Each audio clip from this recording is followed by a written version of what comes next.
10ஆம் வகுப்பு 12ஆம் வகுப்பு முடித்த பெண்களுக்கு ஒரு சூப்பர் வேலைவாய்ப்பு காத்துட்ருக்குது.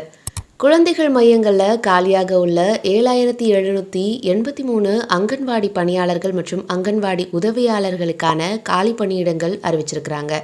இதற்கு சம்பளமாக அங்கன்வாடி பணியாளர்களுக்கு 7700 ரூபாயும் அங்கன்வாடி உதவியாளர்களுக்கு 4100 ரூபாயும் கொடுக்குறாங்க. அங்கன்வாடி பணியாளர்கள் பணியிடத்திற்கு விண்ணப்பிக்கிறதுக்கு 12ஆம் வகுப்பு தேர்ச்சியும் அங்கன்வாடி உதவியாளர் பணியிடத்திற்கு விண்ணப்பிப்பதற்கு 10ஆம் வகுப்பு தேர்ச்சியும் பெற்றிருக்க வேண்டியது அவசியமாக இருக்குது. அங்கன்வாடி பணியாளர்கள் பணியிடத்திற்கு விண்ணப்பிக்கிறதுக்கு 25 வயசுலேருந்து 35 வயசு உள்ளவங்க விண்ணப்பிக்கலாம்.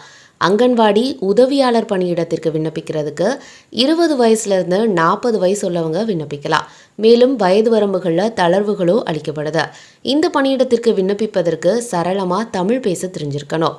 ஆதார் அட்டை, குடும்ப அட்டை, வாக்காளர் அடையாள அட்டை, சாதி சான்றிதழ், ஆதரவற்ற பெண் எனில் தாய் தந்தை இறப்புச் சான்று நகல்களை செல்ஃப் அட்டஸ்டடோட இணைக்க வேண்டியது அவசியம். www.icds.tn.gov.in என்ற இணையதளத்தில் படிவங்களை பதிவிறக்கம் செஞ்சு பூர்த்தி செஞ்ச விண்ணப்பங்களை மாவட்ட வட்டார குழந்தை வளர்ச்சி திட்ட அலுவலகத்தில் சமர்ப்பிக்கணும்.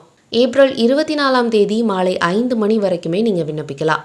நியூஸ் 18 உள்ளூர் செய்திகளுக்காக தென்காசி மாவட்டத்திலிருந்து சுபகோமதி.